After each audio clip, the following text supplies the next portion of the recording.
Esta presentación, en la cual, por supuesto, parte desde Protege Venezuela, ¿no? Protege Venezuela es un ecosistema que nació el año pasado en Venezuela, precisamente hermanado de Colombia Protege. Precisamente tuvimos la oportunidad de interactuar con los fundadores de Colombia Protege, que son Andrés Leal y Alexis Wright, uno colombiano y el otro francés, pero que están radicados en Colombia, que fueron los fundadores de Colombia Protege. Y de esa manera creímos necesario que formar un ente, un gremio, un espacio, un ecosistema, como se llama en la actualidad, que permita aglutinar a todas esas gente que estaba viniendo a hacer innovación tecnológica. No solamente en startups, sino que también en pequeños desarrollos, en iniciativas de profesionales, universidades, empresas públicas y privadas. Entonces, bueno, se crea como ese ecosistema, ya tenemos año y medio funcionando. En la actualidad somos la segunda a nivel de Latinoamérica, somos 8 ecosistemas Protege ya formalizados. Nosotros somos el segundo, vamos a decir, en capacidad y en tamaño, después de Colombia, por supuesto. Colombia es la primera, tiene aproximadamente 30 startups, nosotros tenemos en la actualidad 15, pero bueno, vamos creciendo y tenemos un universo en la actualidad formado de 50 startups que forman el ecosistema de innovación tecnológica. Pero bueno, hemos ido poco a poco. Este tema de la pandemia, por supuesto, ha sido un problema para todos, pero bueno, aquí vamos. Y esta presentación, por supuesto, va dirigida a que visualicemos un poco dos temas, ¿no? Dos temas como son el Protege y el Contege. Ya más adelante los vamos a conceptualizar y que están ligados al tema de la innovación tecnológica, específicamente a las áreas de arquitectura e ingeniería, que son las que nos tocan más directamente, ¿no? A mí como arquitecto y por supuesto muy ligado a la construcción y a la ingeniería. Pero para eso vamos a entender un poco el tema del ecosistema, ¿no? ¿Dónde está metido ese ecosistema del Protege? Y más adelante lo voy a conceptualizar. Si nosotros vemos el tema del Protege, por supuesto el término viene del término Properties Technologies, o sea, tiene que ver con el real estate, con el desarrollo inmobiliario. Y por supuesto, muy ligado a dos grandes áreas que se unen a ella, que es el Contege, que es el Construction Technology, y el Fintech, que es el Financial Technologies.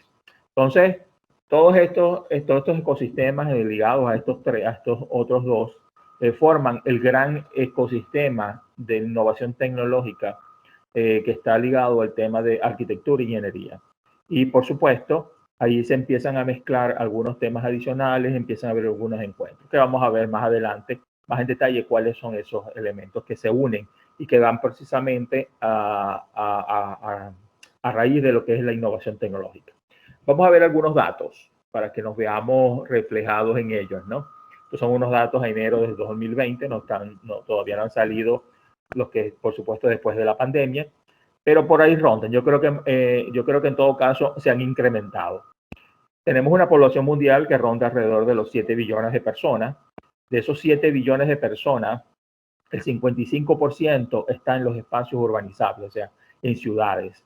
Y el resto, el 45%, en la actualidad, en este año 2020, está en las áreas rurales.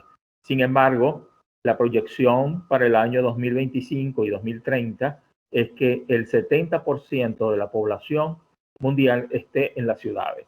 Y eso, por supuesto, va a traer algunos inconvenientes porque nuestras ciudades no están alineadas ni están acompasadas a ese problema, ¿no? de tener una población mayor en ellas. Por supuesto, las grandes ciudades como París, Nueva York, Tokio, Frankfurt, Beijing, por supuesto, ellas están trabajando en función de eso, de poder maximizar el uso de los espacios públicos, maximizar el uso de las infraestructuras que permitan abordar lo que les viene, ¿okay? Para el año 2030-2050.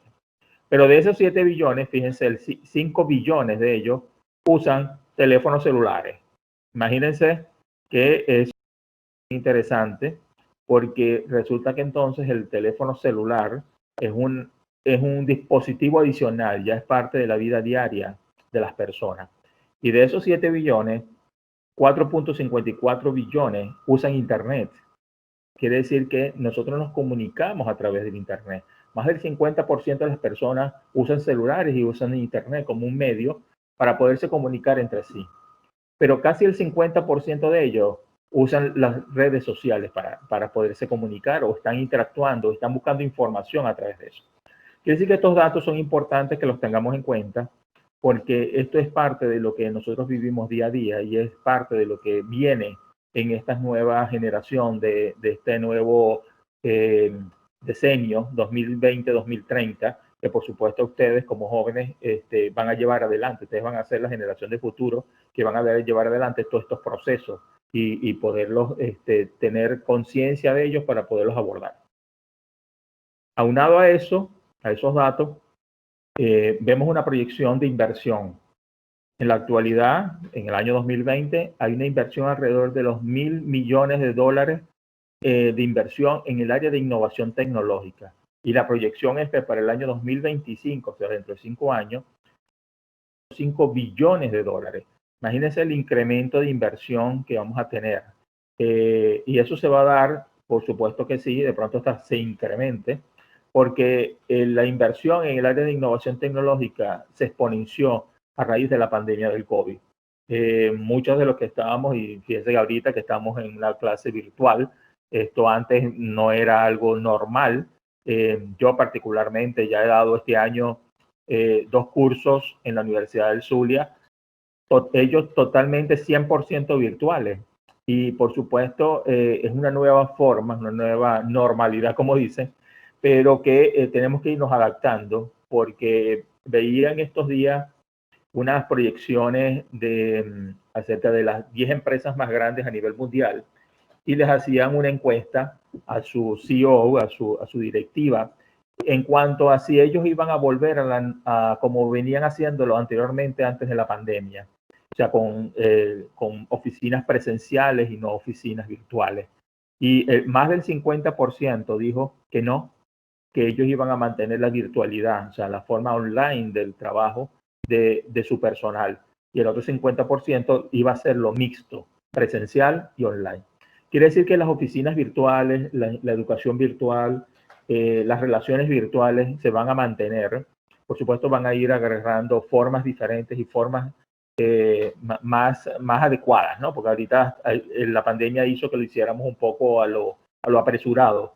Sin embargo, yo creo que ya poco a poco nos hemos ido acostumbrando, ya en nuevas plataformas que nos permiten comunicarnos y que de esa manera podemos hacerlo mucho mejor.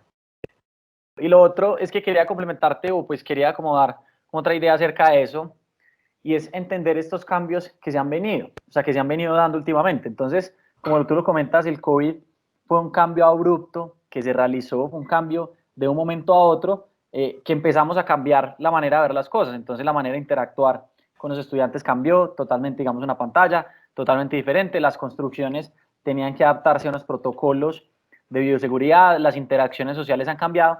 Entonces, todos esos cambios, si ustedes analizan, digamos, para un futuro, todos esos cambios van a tender a ser más digitales. Entonces, digamos que uno de los problemas y al mismo tiempo oportunidades, porque a veces el riesgo tiene, pues tanto el riesgo positivo como de la construcción, es que digamos, con tantos años, pues obviamente cumpliendo una necesidad básica, pues ya ha quedado relegada en esa parte de industrialización y digitalización. Y ahorita, pues está atrás, digamos, tiene la oportunidad de volver a continuar y como de retroceder esos pasos o como alcanzar esos pasos que no había dado antes. Entonces, digamos que la adopción de tecnología en la construcción es una gran oportunidad, pues sobre todo pues para todos, porque pues primero vamos a mejorar los índices de productividad y segundo, para las personas que se encaminen venisto, pues van a tener un nicho de, digamos, de oportunidades laborales y nichos de mercado bastante importantes. Sí, fíjate que vamos a ver unos datos acá bien interesantes ahora de las principales startups y las 10 primeras son de innovación tecnológica. Ya vamos a verlas más adelante. Vamos a ver entonces el concepto de startup porque eso es importante. Por supuesto, vamos a tocarlo. El startup es emprendimiento, son empresas de emprendimiento. Vamos a verlas ligadas al área de transformación digital e innovación tecnológica. Entonces, para la startup la vamos a definir como una empresa de nueva creación, por supuesto, es una empresa que está creciendo y que se está formando, que comercializa productos y o servicios, ¿no? A través del uso intensivo de la tecnología de la información y la comunicación, lo que se denomina las TICs, con un modelo de negocio escalable, el cual le permite un crecimiento rápido y sostenido en el tiempo. Eso es vital. Fíjense que aquí vemos entonces algunos elementos, ¿no? Primero, que comercializa productos o servicios. Fíjense que aquí el tema del servicio muchas veces no se conoce, ¿no? ¿Cómo vendo yo servicios, ¿no? Y el otro es que tiene un uso extensivo e intensivo de tecnologías de información y de comunicación. Esto que estamos haciendo precisamente es parte de eso. Y es un modelo que permite que desde su génesis sea transformable en el tiempo. Es muy amoldable a las necesidades, a los acontecimientos y a lo que le pasa a su alrededor. Entonces eso es importante tenerlo en cuenta. Vamos a ver algunas de esas startups. Fíjense, aquí tenemos algunas de las startups más importantes. Uber, muy conocido, por supuesto, en el área de transporte, es una de las mayores, a pesar de que tuvo ahorita una pequeña debacle. Estos son datos del 2018, pero sin embargo son escalables ahorita en el tiempo. La mayoría, como ven ahí, son de Estados Unidos o de China, y la mayoría están ligadas a temas de innovación tecnológica. Uber, por supuesto, a pesar de que es un área de transporte, su desarrollo y su conectividad a través de la innovación tecnológica. La de China también es de transporte. Meituan también es de e-commerce. Airbnb, muy conocida también en el área de alojamiento, también. Y así por el estilo. WeWork es precisamente una startup del área de coworking, muy conocida, y que precisamente ha escalado en los actuales momentos, mucho más arriba del lugar donde está. Entonces, fíjense que todas estas primeras startups líderes del mundo están ligadas al tema de innovación tecnológica, y que eso va a ser el día a día. Para allá vamos. Las grandes empresas que no se alineen con este tema van a quedar en desuso o van a ir muriendo. Bueno, muy conocidos la gente de Kodak y otras empresas que precisamente por no haber visualizado ese cambio que les venía encima, por supuesto, murieron y no tuvieron la capacidad de autorregenerarse y conseguir nichos de mercado nuevos que le permitiera avanzar en otros lados. Vamos a ver cómo está eso aquí en Latinoamérica, ¿no? Que es lo que nos toca. Por supuesto, el mercado de las startups está liderado por Brasil y Chile, donde, por supuesto, tienen un mercado significativo en cuanto al desarrollo de empresas de emprendimiento ligadas a la innovación tecnológica. Después le sigue México, Argentina, fíjense, Colombia, en la actualidad tiene 17, pero reconocidas, ¿no? Por supuesto, tiene muchas más que se han ido desarrollando poco a poco, y en la actualidad estoy seguro que muchas más. Pero lo importante de todo esto, que el mercado de Latinoamérica es un mercado emergente, es un mercado que está ahí, que precisamente cualquier cosa que hagamos va a ser rentable, ¿no? ¿Y por qué? Porque hay muchos nichos de mercado donde nosotros podemos invertir, y esa es parte de la idea del día de hoy, crear conciencia con ustedes de que precisamente hacer esa transformación y que estén preparados para lo que les viene y puedan abordarlo eficientemente. Vamos a ver entonces los dos conceptos, tanto el concepto de Protech como el concepto de Contech. Como dije, Protech se refiere a cualquier empresa que usa la tecnología para refinar, mejorar o reinventar cualquier servicio dentro del sector inmobiliario. Como dije, Protech es Properties Technologies. Y los servicios que cubren incluyen las actividades de compra, alquiler o venta de propiedades, ¿no? Entonces, aquí fíjense, vemos tres conceptos importantes. El primero, refinar. ¿Qué es eso de refinar? Mejorar o reinventar los conocemos más, ¿no? Pero ¿cómo se refina? ¿Cómo que hago yo para un cuchillo afilarlo? Vamos a llamarlo así. Sería algo similar, ¿no? Es algo que existe, por supuesto, y lo que yo estoy es readecuándolo para a eso que me viene, a ese nuevo negocio que me viene, a esa nueva visión de negocio que viene. Normalmente una startup es una visión que tiene alguien que quiere hacer algo y que posteriormente le empieza a dar forma y la lleva a cabo. Entonces igual pasa en estos casos. Vamos a ver algunas de ellas más adelante. Son estas 8 básicamente. La primera son las plataformas de mercado, lo que significa, se conoce como los clasificados. Anteriormente veíamos los clasificados en los periódicos, y ahí veíamos las compras y ventas de inmuebles, etcétera, o alquiler. Bueno, ahora las plataformas de mercado son unas apps que precisamente tienen esas áreas de clasificado.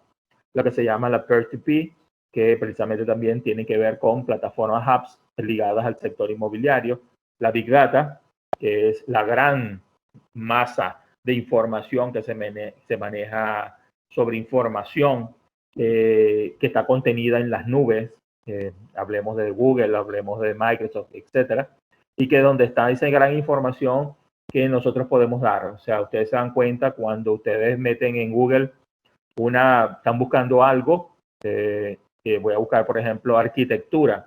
Si ya yo he buscado anteriormente arquitectura, por supuesto, ya la plataforma me da algunos aliados, algunos temas similares a lo que ya yo he buscado en otras oportunidades. Precisamente es por eso, porque hay una gran base de datos que tiene esa información y que puede accesarla fácilmente. La domótica, que tiene que ver mucho con la Internet de las Cosas, que esas siglas que están ahí, IoT. En este caso, la domótica está ligada al tema de edificaciones, ¿no? A vivienda.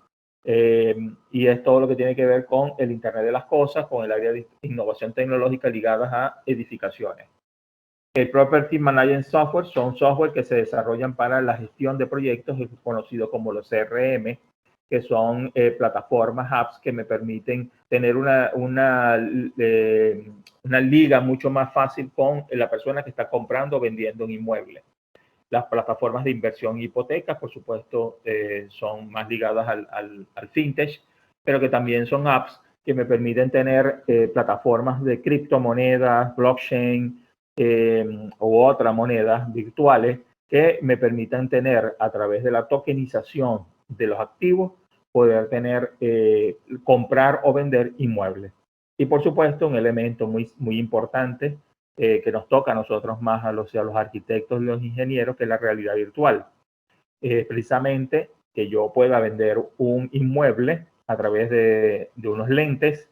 Ese inmueble está en 3D, está en un software en la nube, y que yo pueda verlo perfectamente estando de pronto en Singapur, en Tokio o en Dubái, y el inmueble está en Colombia, pero que yo pueda comprarlo sin haber estado en el lugar, y yo puedo hacer un recorrido virtual por el inmueble.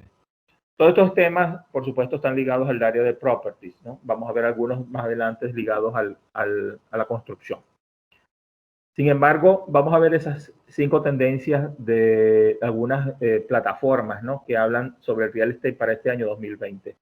Y uno de ellos, y es uno de los que más quiero incidir en este conversatorio que tenemos el día de hoy con ustedes, es la inteligencia artificial.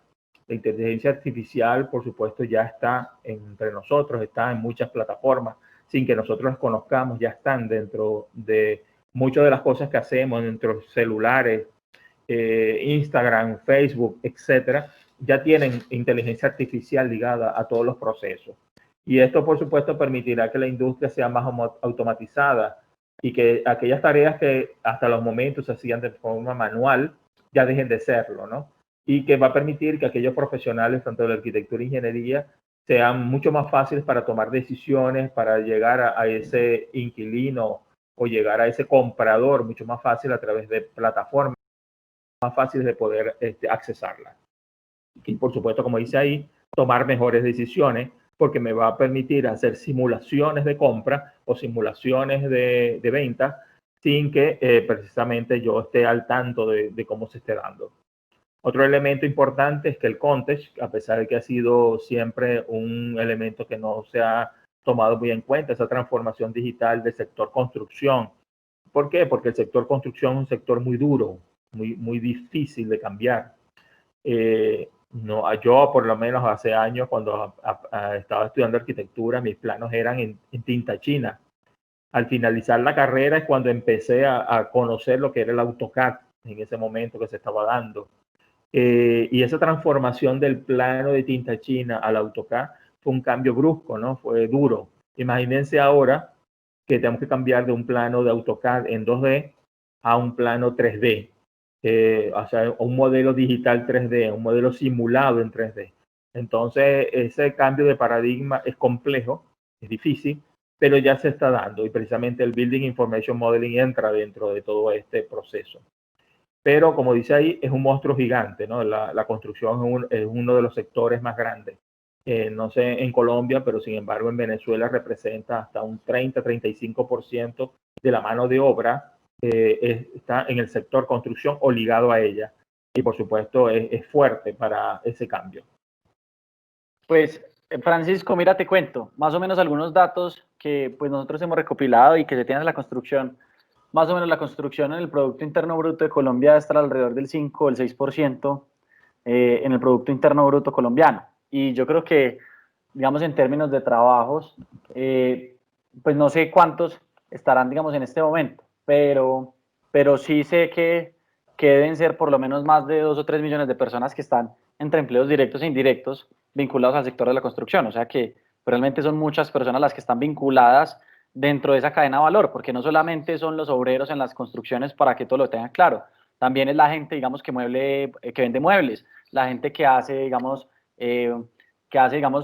toda la parte de perfilería, la gente que vende el concreto, la gente que vende la arena, la gente también que se encarga de las inmobiliarias. Entonces, todos esos empleos, digamos, que son directos e indirectos de la construcción, pues tienen, digamos, un alto porcentaje y son muchas personas las que dependen del sector de la construcción, porque si no hay nueva generación, digamos, de espacios, nueva generación de unidades de vivienda, pues no se va a mover el sector inmobiliario y entonces, digamos que se va a generar un estancamiento. Entonces, el sector de la construcción acá en Colombia y en general Latinoamérica, pues tiene digamos, una alta importancia. Así es, por supuesto, estás hablando de los empleos directos, ¿no? Y estás mencionando los empleos indirectos. Por supuesto, la masa de empleo indirecto es muy grande, algunas veces no se puede cuantificar, sin embargo, hay mucha relación, ¿no? Entonces es importante que veamos que el impacto que genera esa transformación digital en el sector construcción es fuerte y por eso que lo hemos ido haciendo poco a poco, ¿no? No sé en Colombia, pero en Venezuela ha costado, estamos todavía en eso, pero bueno, ahí vamos poco a poco que estamos haciendo por lo menos ahorita estamos en una forma de educar, de hacer conocer sobre esa transformación digital, ¿no? Y que eso poco a poco ir calando en la mente para ya el año 2021 iniciar mucho más fuerte con las empresas. Vamos a trabajar directamente con las empresas para adecuarlas a esa transformación digital. Bien, otro elemento importante en el sector Protech es que las estrategias deben centrarse en el cliente. Eso es importante porque el cliente final es el objetivo con el cual debemos trabajar y no solamente en el área del real estate, también en el sector construcción. Nosotros debemos pensar en ese cliente final para el cual estamos trabajando. Entonces es importante esas nuevas tendencias, el uso más inteligente de la Big Data, que nos va a permitir conocer mucho más fácil cuál va a ser ese cliente final y que poderlo manejar. Va a ser un cliente final virtual, por supuesto, pero que me va a permitir desde antemano poder rediseñar, poder construir digitalmente ese proyecto sin saber exactamente a quién va dirigido. Entonces eso es importante, conocer esa información. Ya hay muchas experiencias con respecto a eso. Otro importante elemento es que las soluciones real estate ligadas a la tecnología permiten mejorar la sostenibilidad, ¿no? Entonces, aquellos proyectos que estamos haciendo ya vendrán con certificaciones LEED, ¿ok? Con certificaciones de sostenibilidad adecuados a los objetivos de desarrollo sustentable que nos atañen, por supuesto, y que, por supuesto, van a estar mucho más, van a generar, por supuesto, menor impacto al ambiente, ¿no? Y cuando hablamos de ambiente, no solamente hablemos de ambiente como conocemos como la naturaleza, no. Cuando hablemos de ambiente, también a las ciudades, los espacios, las plazas, las propias edificaciones, todo tiene que ver. Y nosotros tenemos que estar conscientes de que el petróleo, por supuesto, ya no será el tema fundamental a nivel de energía. Ya las energías fósiles están decayendo. Tenemos que irnos hacia nuevas formas de energías limpias. Se habla de cero carbono, de energía solar, de energía hidráulica, etcétera, que por supuesto generan mucho menor impacto sobre lo que está pasando en nuestros países y en nuestro planeta, ¿no? Que cada día es menos vivible, ¿no? Hay unos índices, por supuesto, de degradación de los ecosistemas muy grandes, ¿no? Precisamente acá en Brasil, con los bosques, por supuesto, están ya casi que no existen, pues, precisamente porque se han dado la posibilidad de que se puedan albergar ahí áreas para ganado, para hacer extensiones masivas de sembradíos, y por supuesto eso ha disminuido en los grandes bosques y por supuesto el poder tener mayor cantidad de oxígeno en todos nuestros países. Y a pesar de que la tendencia hacia trabajar hacia carbono cero, que es el nuevo concepto que se está trabajando, por supuesto es todavía algo muy incipiente, ¿no? Pero debemos construir nosotros ya con certificaciones LEED u otras certificaciones que se hagan a nivel mundial, pero que permitan calificaciones de sostenibilidad en nuestras edificaciones. Otra cosa importante es que debe haber una mayor diversidad geográfica, ¿no? Porque eso va a permitir que la industria de la construcción sea mucho más fácil y mucho más rica, como dice ahí, ¿no? Porque ya se van a eliminar esas dificultades económicas, la guerra comercial mundial que existe, bueno, todavía entre China, Estados Unidos, Europa, etcétera. Eso, por supuesto, afecta, pero debemos tender hacia una masiva escala de urbanización y un fuerte impulso, no solamente político, económico y social, para construir lo que se llama las ciudades inteligentes. Debemos tender hacia unas ciudades inteligentes. Yo personalmente, en la actualidad, soy el coordinador general en Venezuela de la Red Venezolana de Ciudades Inteligentes. Y eso, por supuesto, ha permitido que llevar también una voz, ¿no? Una voz hacia las diferentes ciudades, hacia las comunidades, de que cuando hablemos de ciudades inteligentes, la gente piensa, no, que esto es que van a meter celulares, van a meter láser, etcétera, ¿no? Pues así me lo han dicho.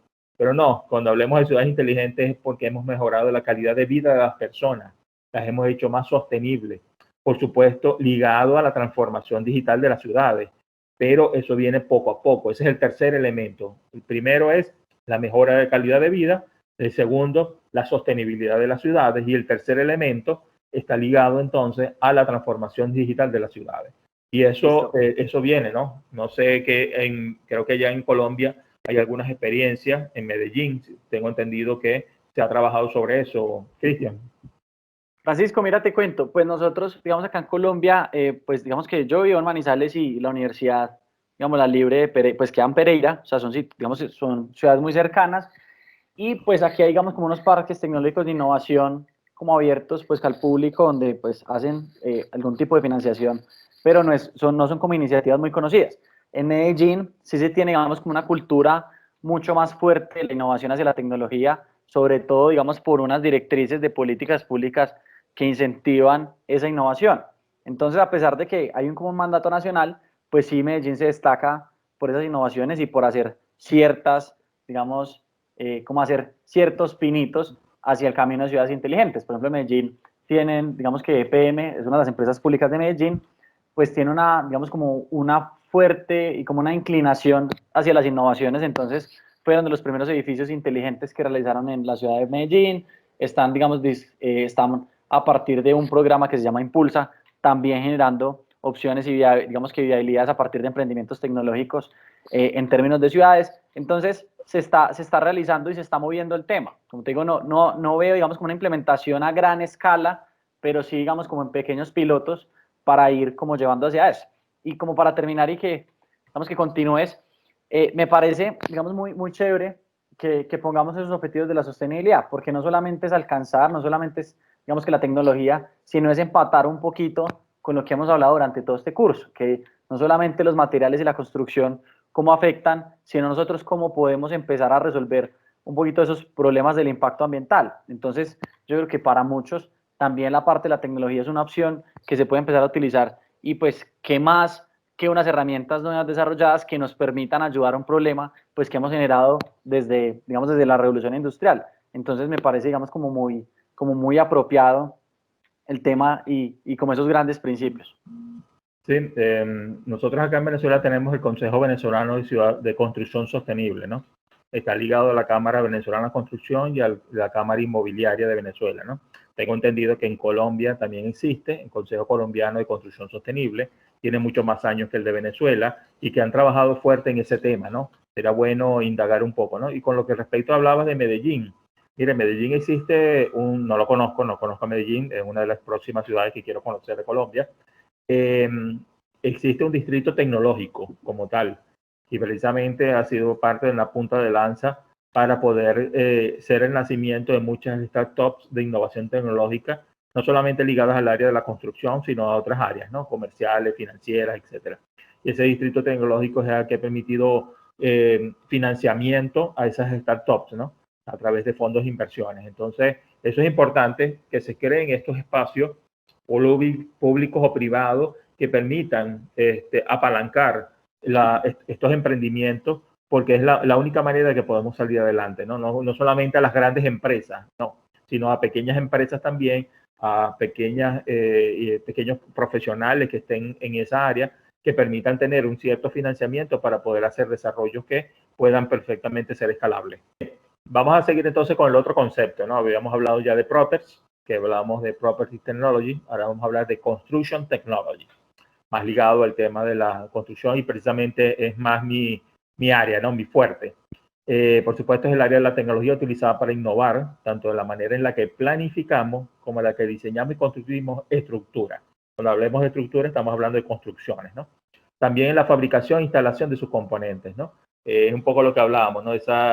Cuando hablábamos de la construcción que estaba impactada y que tenía, por supuesto, una gran masa de personas en el Producto Interno Bruto, también hablamos del mercado terciario, ¿no? Del mercado que apoya a la construcción, y precisamente uno es de los fabricantes de piezas, de partes, de mobiliario, etcétera, de instalaciones y componentes, que es una gran masa importante ligada, por supuesto, al context y que apalanca el sector. Si ese sector de fabricación, de instalaciones y componentes no entra también en la transformación digital, va a ser por supuesto un tema y un escollo, porque precisamente si estamos hablando de que va a haber una transformación digital ya de la forma en que nosotros vemos los proyectos, que vemos la construcción, bien, que la estamos viendo de una forma digital, cada una de sus partes dentro de un modelo que está en 3D, por supuesto, cada uno de esos elementos que yo tenga, que yo compre,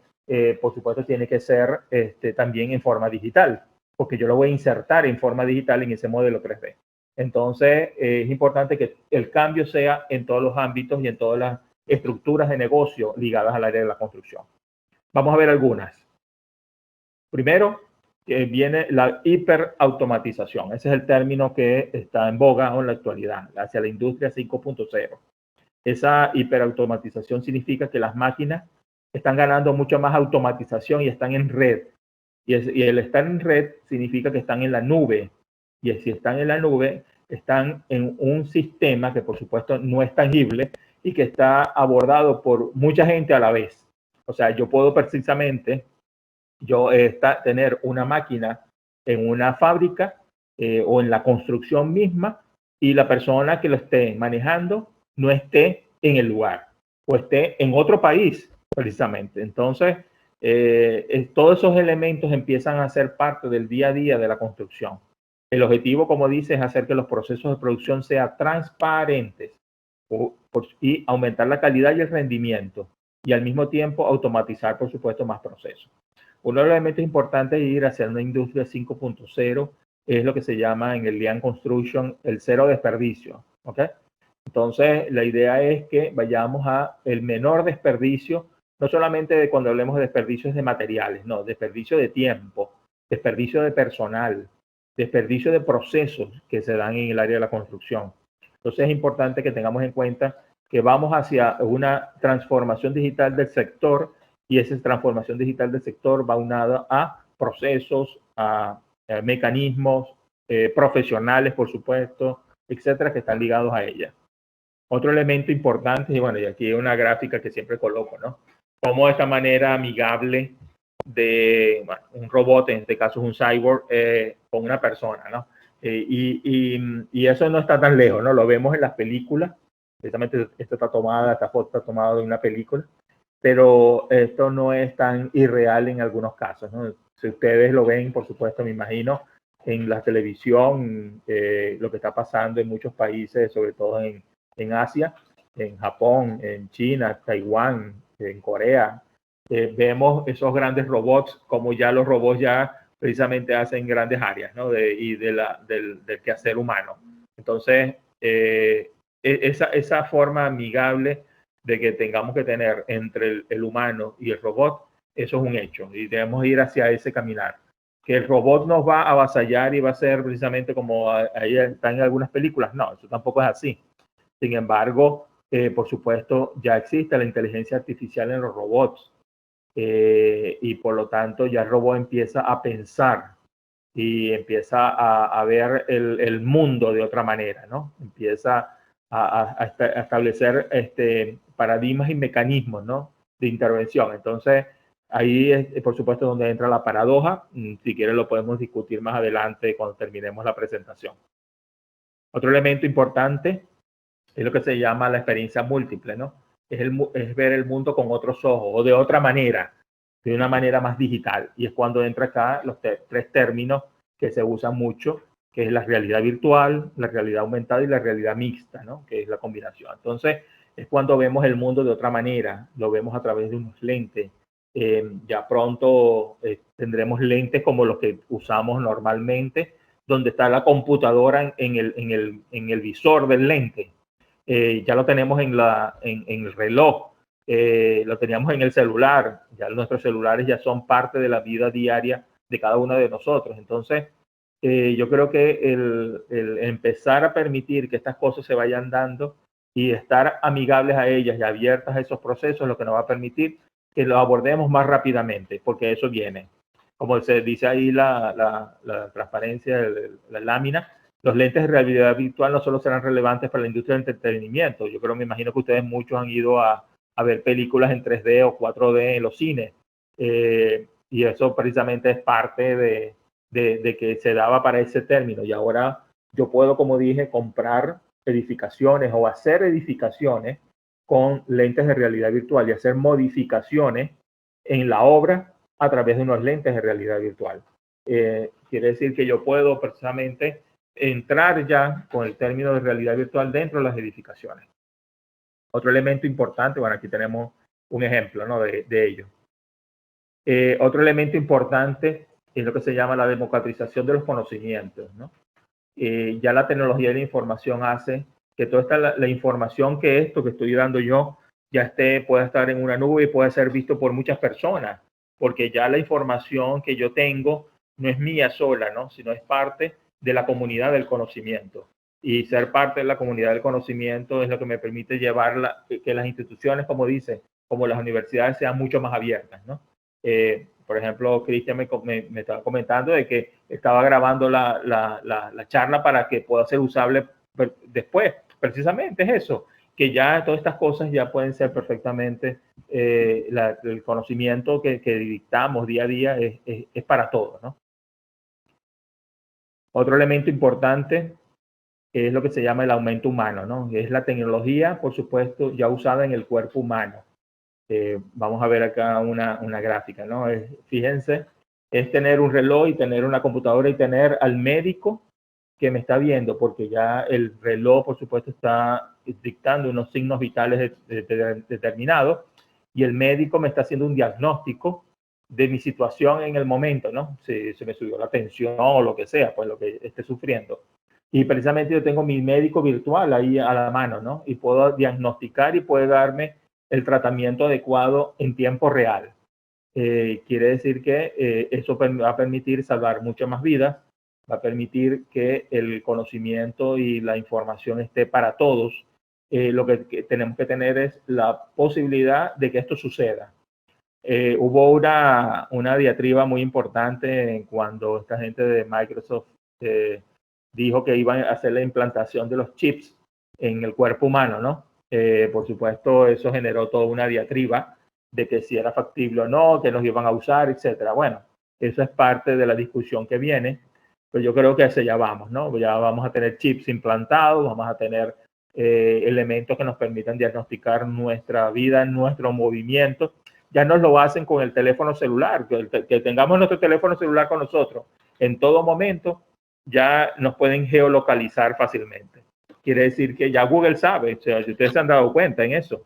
Entonces, ya saben dónde estamos, cómo nos movemos, a qué lugares hemos ido. A mí me llega cada vez que yo salgo, me llega a lo que llego a la casa, otra vez me llegan no sé cuántas notificaciones diciéndome qué me pareció, cómo estuvo el centro comercial tal a cual fui.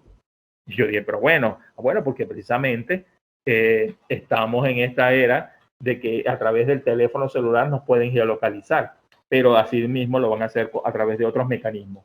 Lo importante es que estemos abiertos a ella. Francisco, y ahí es, digamos, como interesante, porque eso es, digamos, como una de las discusiones que hay.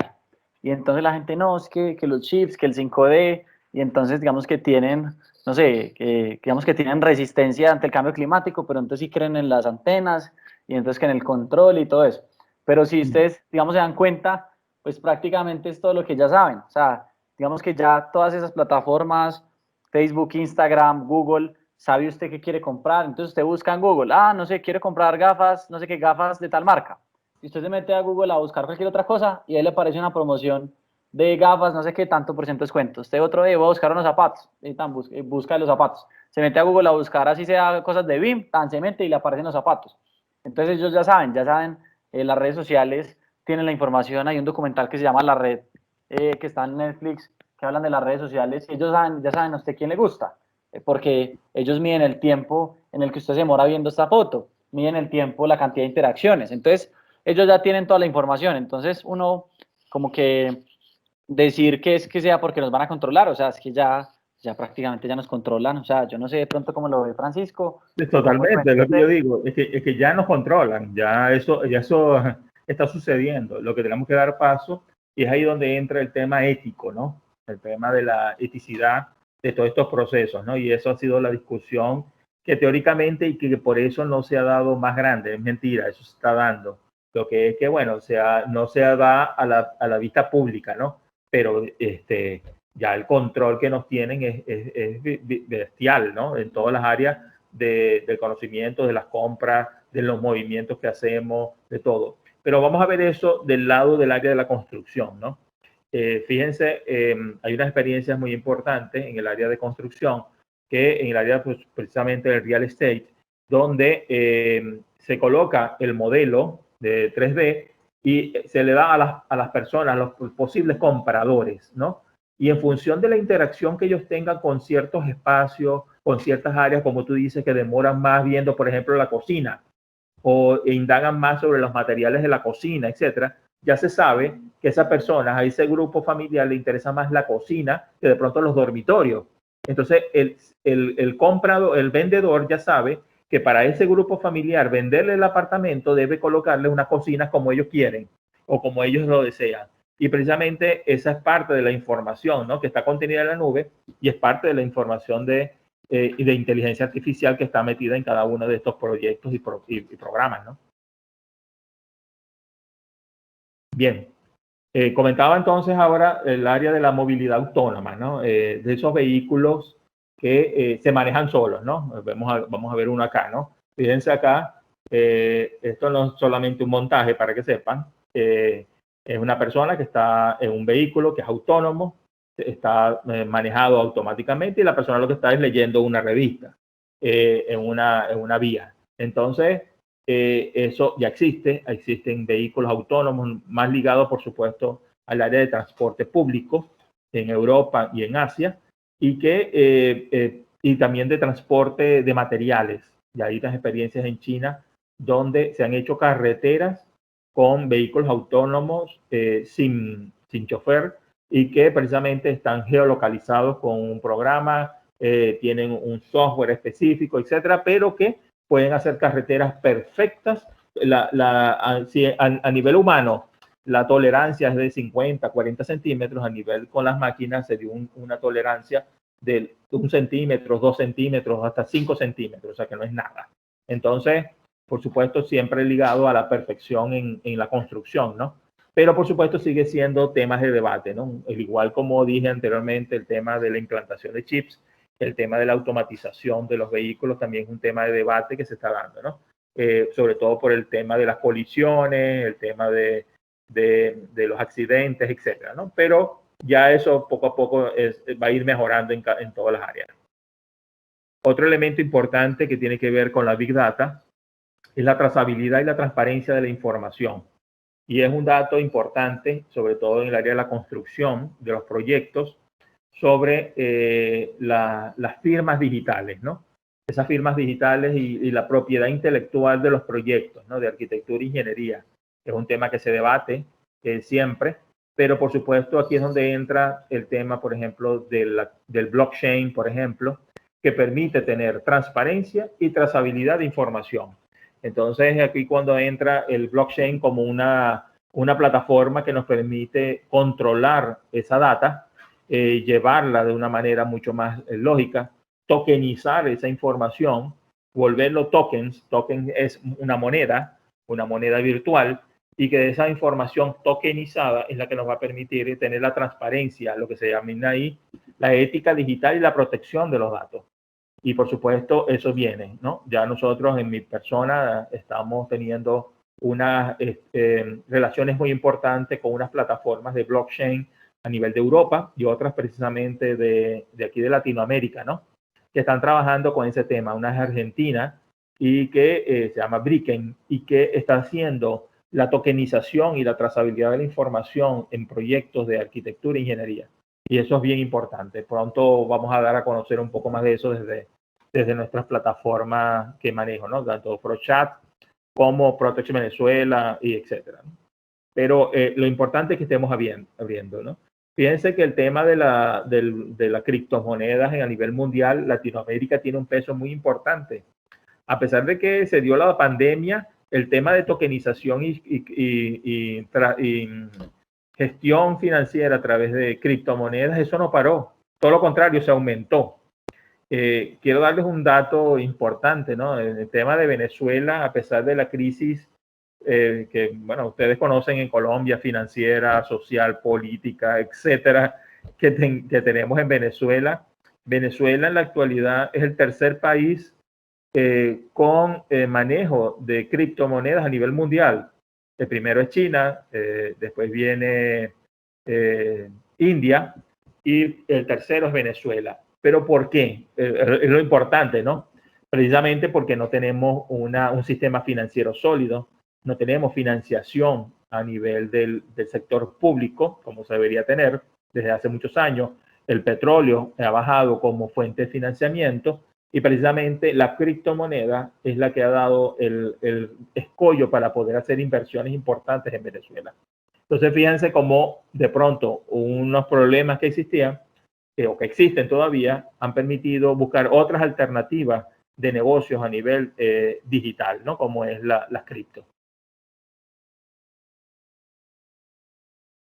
Otro dato importante con respecto a esta transformación digital del sector es lo que se llama el Empowered Edge, que son los datos sobre el terreno. O sea, la información debe estar primero alojada en la nube, ¿ok?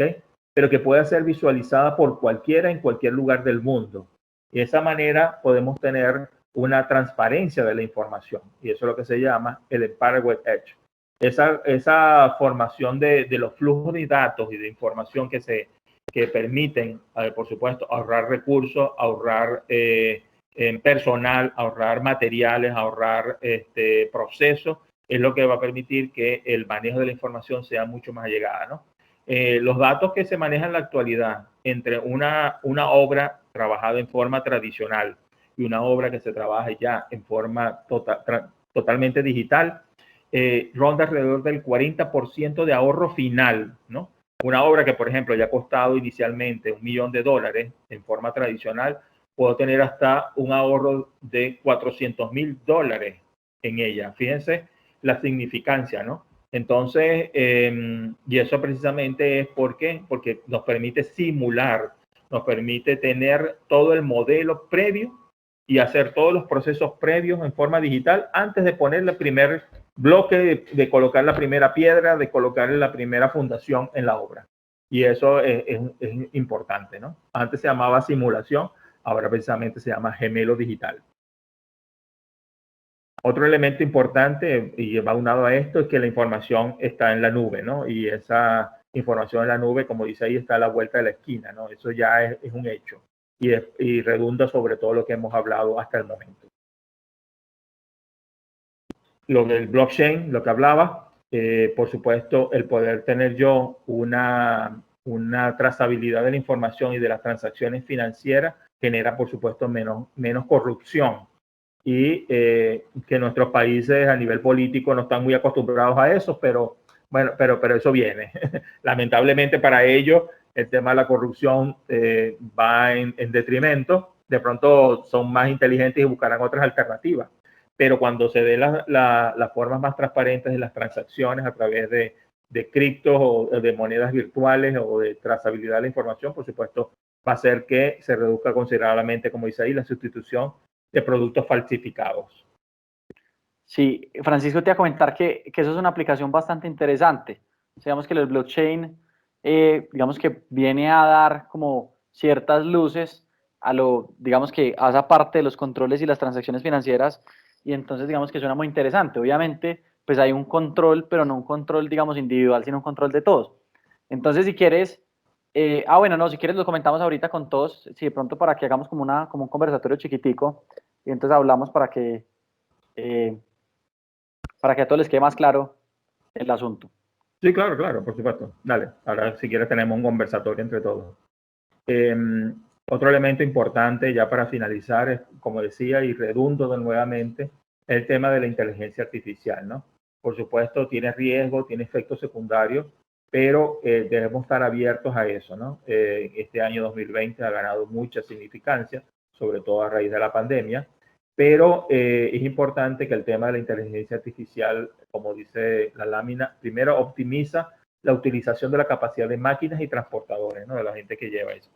Por ejemplo, para distribuir materiales más rápidamente a las ubicaciones correctas. Entonces, fíjense, yo puedo hacer una trazabilidad del vehículo que va a ser llevar el material a la obra, y yo puedo simular previamente cuál va a ser la vía que va a tomar, cómo va a ser, y ver diferentes opciones, ¿no? Mira, si toma esta vía, lleva más tiempo, pero ahorra más gasolina, pero de esta forma toma más tiempo, pero tiene otras tal. Entonces yo puedo hacer simulaciones de ella fácilmente, y precisamente eso lo hace a través de programas que estén ligados a inteligencia artificial. Y así, por supuesto, muchas otras cosas. Bien, para finalizar entonces, y realmente agradecerle a Cristian haberme permitido estar con ustedes y darle este grano de arena. Esto es apenas un esbozo de todo lo que se está haciendo a nivel mundial y de lo que estamos haciendo en muchas áreas, los que estamos ligados a este tema, ¿no? Pero básicamente con este mensaje final, ¿no? Del Protege Context, muestra que muchas cosas cambiarán y que la industrialización 5.0, tanto del sector inmobiliario como de la construcción, ya es visible en muchas áreas y proyectos. Y que estamos tener conscientes de que el mundo está cambiando para todos, ¿no? Así que gracias, Cristian.